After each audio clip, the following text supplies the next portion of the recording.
So eye faculty, ear faculty, nose, tongue, and so on. So this is the order given in Visuddhimagga.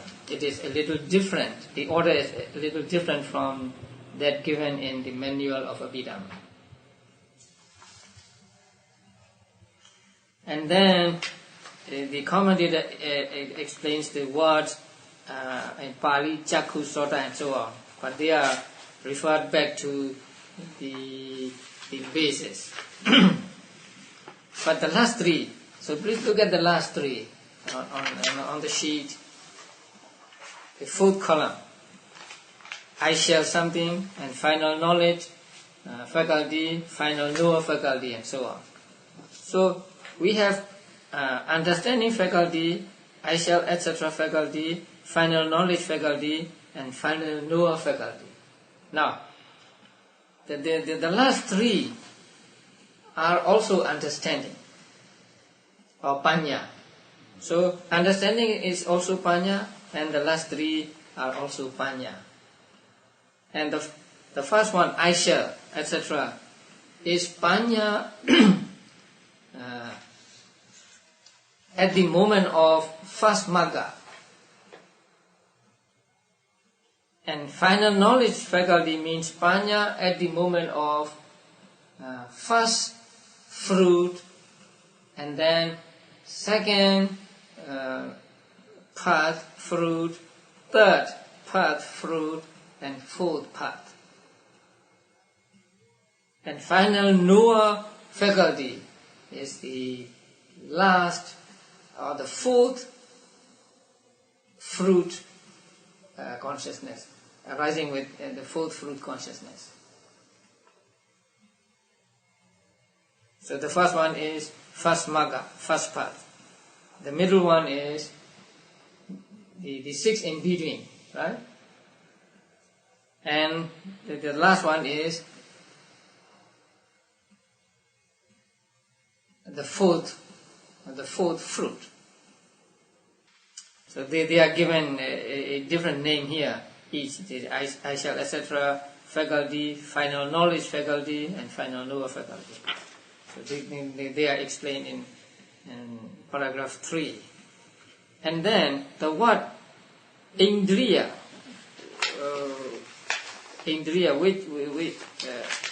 whose English translation is faculties, is explained in paragraph 4 and paragraph 5. Now,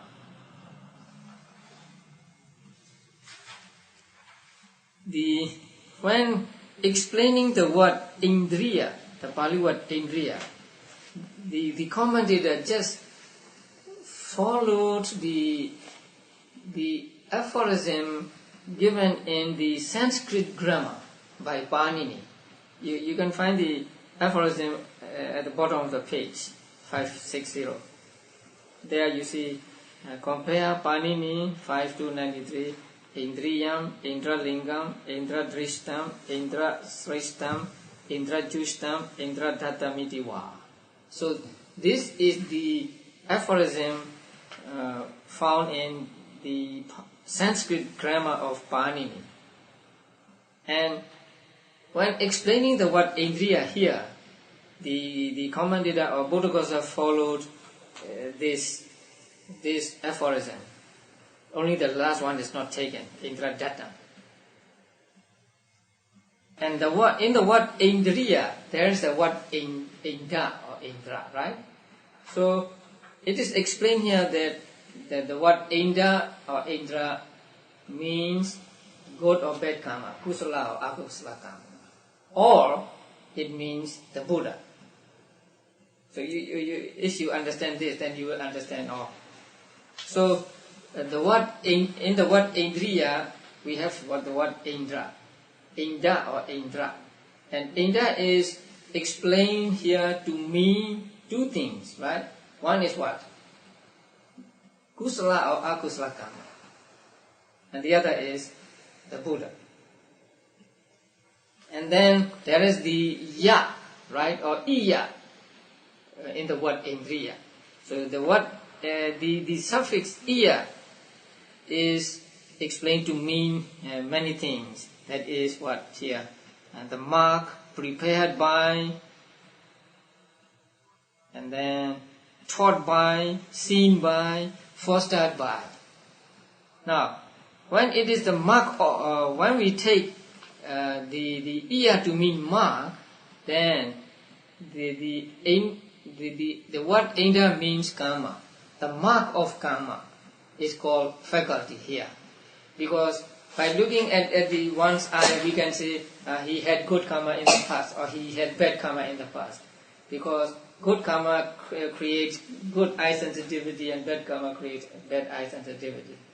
See, some people don't have to use eyeglasses all their lives, but some people have to use from childhood. So that depends on their karma, because the eye sensitivity is the result of karma. So we all had bad karma in the past, as long as the eye sensitivity is concerned, because we have to use glasses. But you had a good karma. Well, just in the eyes. So this is so we know good or bad karma from the eye, ear, and so on. So they are called mark of the good or bad karma. But here it is translated as mark of a ruler. The ruler here means good or bad karma. The second meaning is what? Prepared by karma. That means made by or caused by karma. Ruler here means karma also. Oh. Now, the third meaning is being taught by. So taught by, it is not taught by karma, but taught by Buddha. So the third meaning is taught by that which is taught by the Buddha. And the fourth meaning is what? Seen by. Again, seen by the Buddha. And then the last meaning is fostered by. So fostered by the Buddha. That means ruler also in his cultivation of domain, and some in his cultivation of development. So cultivation of domain simply means he takes them as object, and cultivation of development means he develops them. So Buddha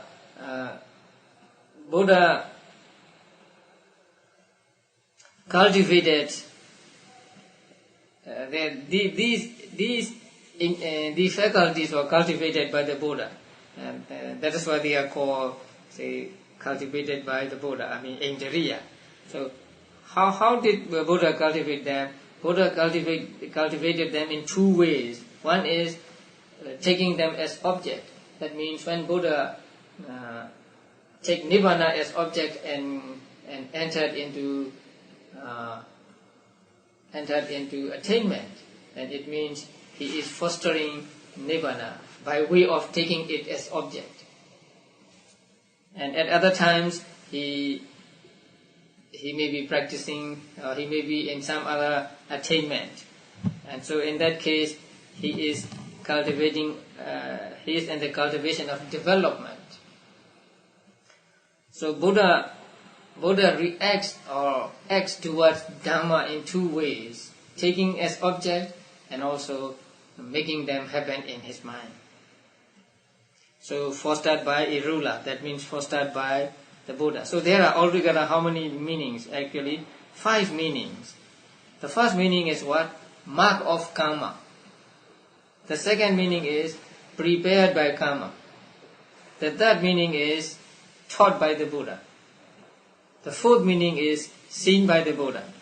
The fifth meaning is fostered by the Buddha. Now D should be B, right? In about the middle of the paragraph 5. Oh, A, B, A, D, B, C, E. No. Oh, I think he is following the sequence given there in paragraph 4, A, B, C, and so on. So his is also correct. Mm-hmm. So being the mark of a ruler, having been prepared by a ruler, that means by karma. and taught by a ruler, by the Buddha, seen by the Buddha, and fostered by the Buddha, right? And then the others are not difficult to understand, say characteristic and so on, and as to the order. And then as divided and undivided, paragraph 9. Here there is only division of the life faculty. Only life faculty has division. The others are only one. For that is twofold as the material life faculty and the immaterial life faculty. You know, jivita, there are two kinds of jivitas. Nama jivita and rupa jivita. The mental jivita and physical jivita. So they are it is of two kinds and the others are only one kind. There is no division of the others. And then their function. Their function is actually, since they are called faculties or indriyas, that means they are predominant. So they make others follow their wish. That is what is meant by the word indriya. Indriya means making other people follow follow his wish. That is indriya. Exercising his wish over others. So here the eye faculty's function is to cause by its own keenness, slowness, etc., the occurrence of eye consciousness and associated states, etc., in a mode parallel to its own. That means making them follow its own mode. That means when you have a good eye sensitivity, you had good eye consciousness.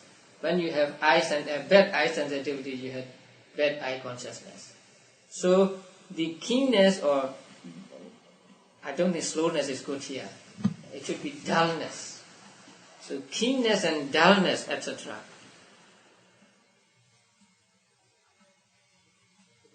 So the keenness and dullness of the eye consciousness is governed by the keenness and dullness of eye sensitivity. That is why eye sensitivity has something like an authority over eye consciousness. It is how it functions. So the meaning of indriya or faculty is, say, to exercise authority over. And then to go down, the different functions are, say, mentioned and they are not difficult to understand. So about last 4 lines. That of the final knowledge faculty is both to attenuate and abandon respectively lust, ill will, etc., and to subject cognizant states to its own mastery. Now, final knowledge means the knowledge between the first magga and the last fruit. You know, first magga, first fruit, second magga, second fruit, and so on. So the first magga, the understanding concomitant with the first part is called I shall, and so on. And then the knowledge or understanding concomitant with first fruit until the 4th magga is called final knowledge, right? So the final knowledge faculty is both to attenuate and abandon respectively lust, ill will, etc. Attenuate refers to the second path, because the second path does not eradicate any more mental defilements, but it makes the remaining mental defilements weaker and weaker. So it attenuates. So attenuate is for second magga, and abandon is for 3rd and 4th magga. Because 3rd magga abandons sensual desire and ill will altogether. And then the 4th magga eradicates the remaining mental defilements. So attenuate refers to second magga, abandon refers to 3rd and 4th maggas. And that of the final knower, that is the last one. faculty is both to abandon endeavor and all functions, because it has already done its own duty, and so there is no more to be done. And as to plane, that means which faculty belong to which plane. So the eye, ear, nose, tongue, body, and so on, they belong to sense sphere, kama vajra, because they are all rupas. The mind faculty, life faculty, and equanimity faculty, and the faculties of faith, energy, mindfulness, concentration, and understanding are included in the 4 planes. That means they belong to all 4 planes. Kama vajra, rupa vajra, arupa vajra, and lokuttara. Because mind faculty, life faculty, and so on are mind faculty is the consciousness, and life faculty and others are mental states or cetasikas. So they are included in all 4 planes. That the joy faculty is included in 3 planes, somanasa, namely sense sphere, fine material sphere, and supramundane, not immaterial sphere. The last 3 are supramundane only. That is, the last 3 means I shall come to know, and so on. This is how the exposition should be known here as to play. So according to this, we understand that eye faculty belongs to sense sphere, ear faculty belongs to sense sphere, and so on, and mind faculty belongs to 4 planes, and so on. So 4 planes means 4 spheres, right? Kama vajra, rupa vajra, fine material sphere, arupa vajra, immaterial sphere, and lokuttara is also called a sphere, not included here. It comprises only of 3, right? Kama vajra, rupa vajra, and arupa vajra. Now, if you look at the chart, this sheet, let us go through the bases, elements, and faculties, because in order to please its listeners, or susceptibility of the listeners, Buddha taught in different ways. One and the same thing is called a base, an element, a faculty, and so on. So here, I've colored them. So I base, I element, and I faculty are one and the same thing. They are actually eye sensitivity. Do the same thing? Yeah, they mean the same thing. So the same color. Different way of... Yeah. So sometimes it is called eye base, sometimes eye element, sometimes eye faculty, but the same thing. So ear, nose, tongue, body base, ear, nose, tongue, body element, ear, nose, tongue, body faculty, same thing. And then let's go to visible database. Visible database, visible data element, same thing. Sound, odor, flavor, tangible database, and tangible data element, they mean the same thing. But mind base, it is a little different. Now, mind base means all chetas, right? So, in the elements, mind base is divided into 8. Mind element, and then eye consciousness element, and so on. Right? Oh, 7, not 8. 7, it is called Vijnana Dhatu. 7 conscious, they are called 7 consciousness elements. So, mind base is divided into 7 elements here. Mind element, eye consciousness element, and so on. So mind element means, again, the 3 in my chart number 28, 18, and 25. So these are mind element, right? 28, 18, and 25. And then eye consciousness element means, in the chart, number 13 and 20. Ear consciousness element, 14 and 21.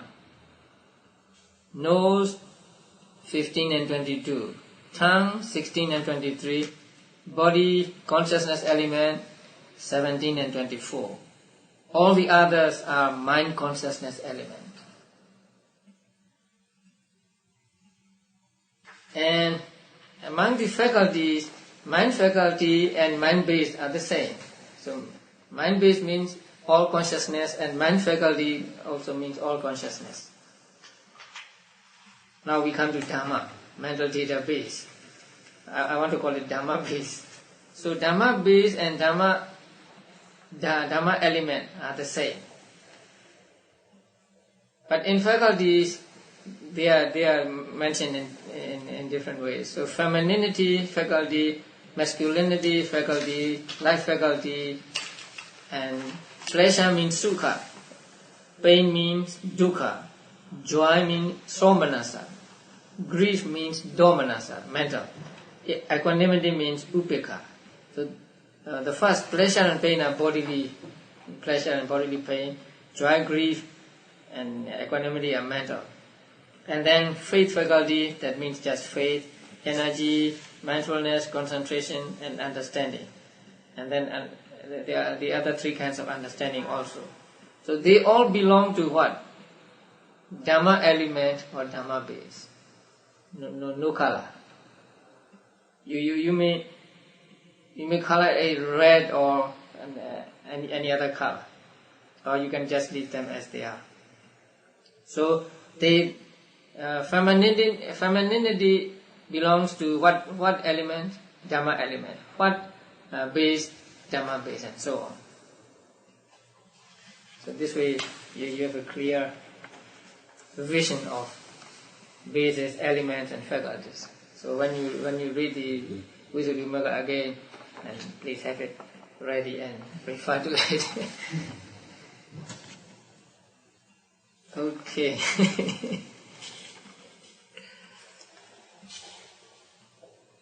We can go a little into the truths. Satya.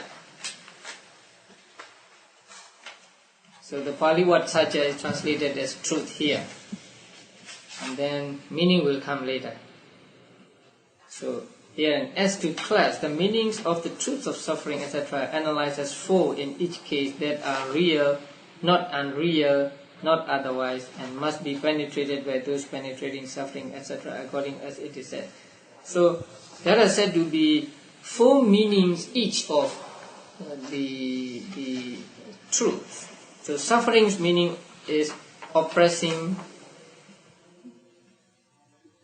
being formed, burning, and changing. So these four meanings belong to the first truth. And then to the second truth, what?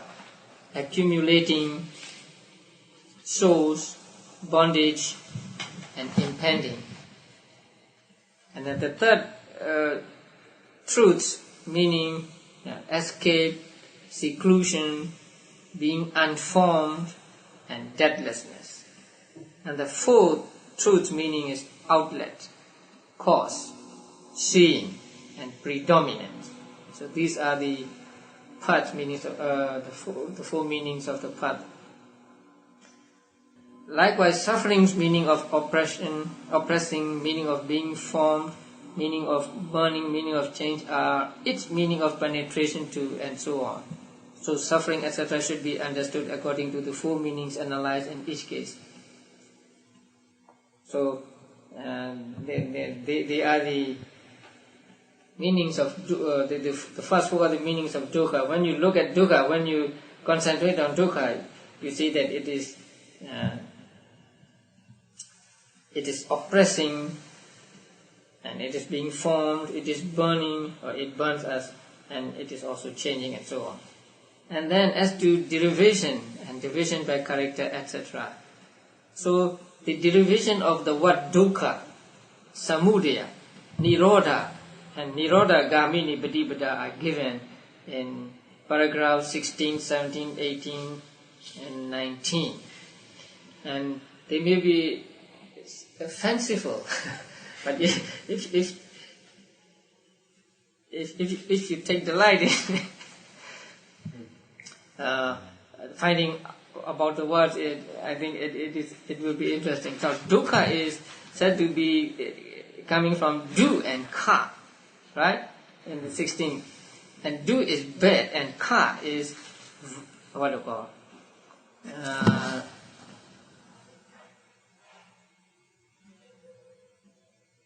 Dukkha. The word du is met with in the sense of vile, bad or vile.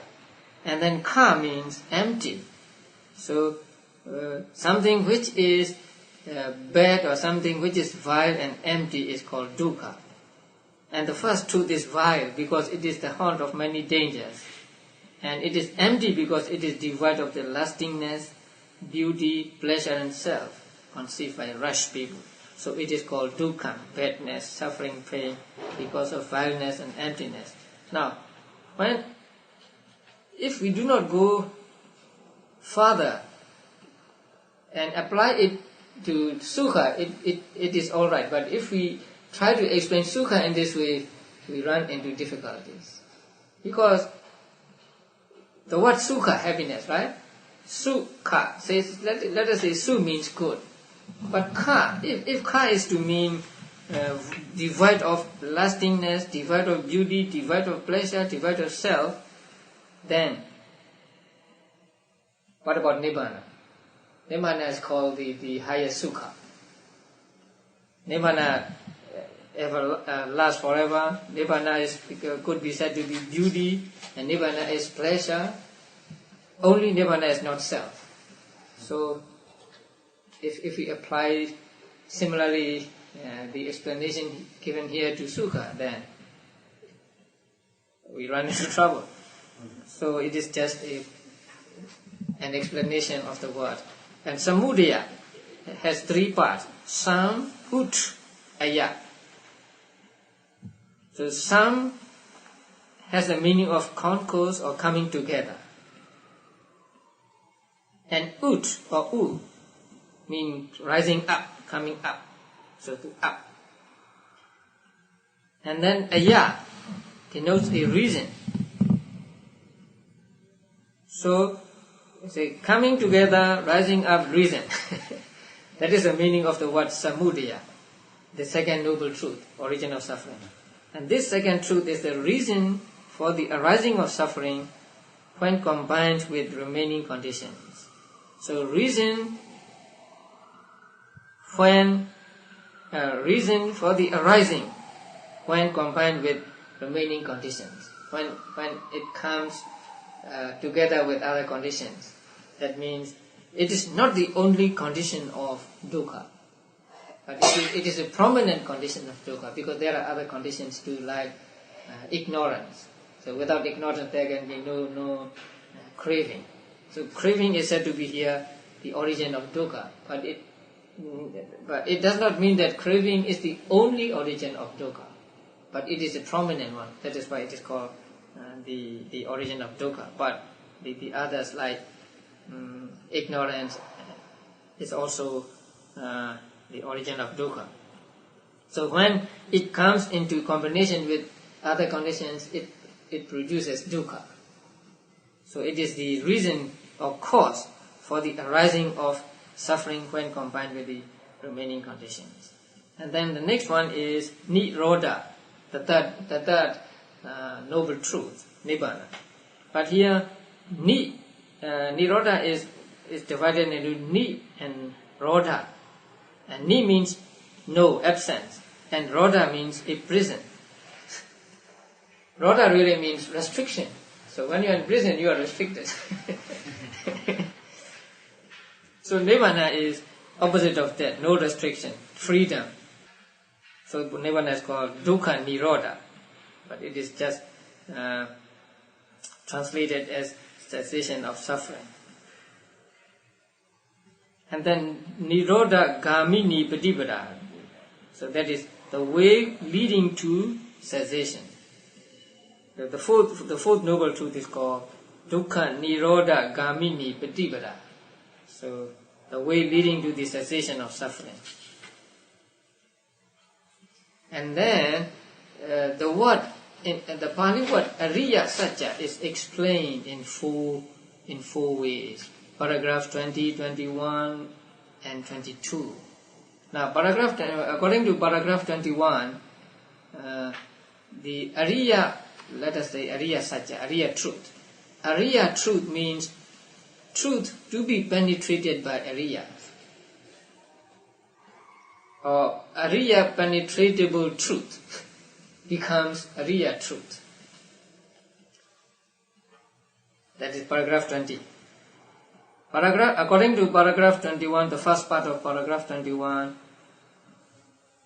Ariya truth means the truth of the Ariya, and the Ariya means the Buddha, the truth of the Buddha, or Ariya's truth, or Buddha's truth. And the third one, middle of the paragraph 21, beginning with all or alternatively. So according to that passage, Ariya truth means truth that make people into Ariyas. That means when you penetrate the truth, you become an Ariya. So a truth that makes people into Ariyas. And the fourth one is paragraph 22.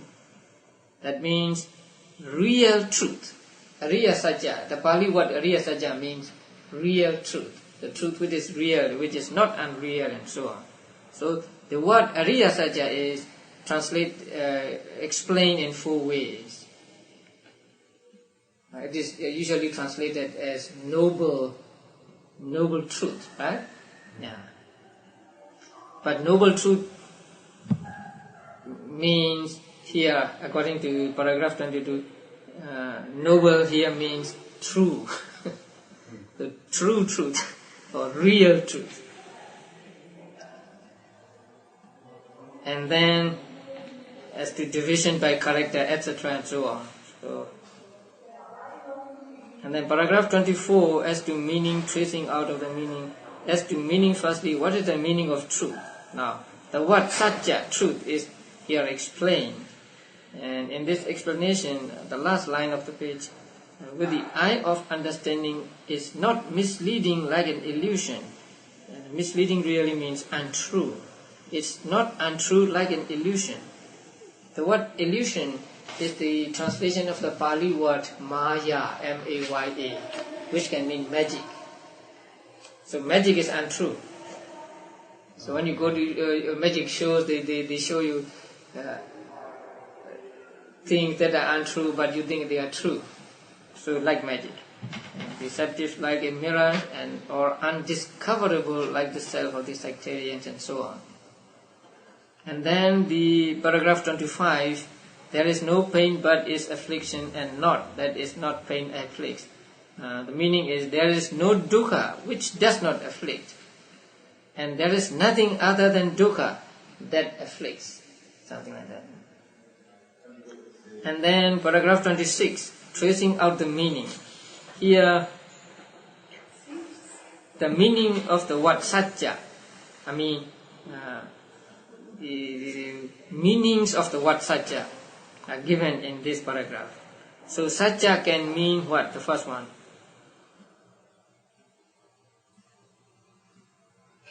Verbal truth. So verbal truth. So saying something true is also called Satya. And then the next one is abstinence from lying, is also called Satya. And the third one is what?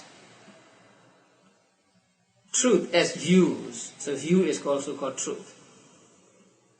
And in such passages as truth is one, there is no second, it is truth in the ultimate sense, both Nibbana and the path.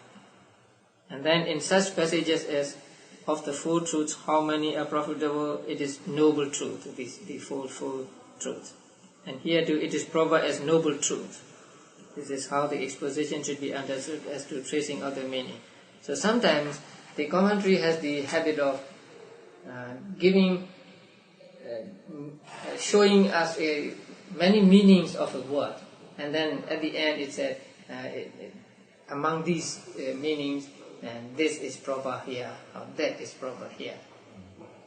That means giving the meanings the word can denote, and then choosing the one appropriate here. So here also, satya can mean verbal truth, it can mean abstinence from lying and so on. But here, what is proper is just noble truth.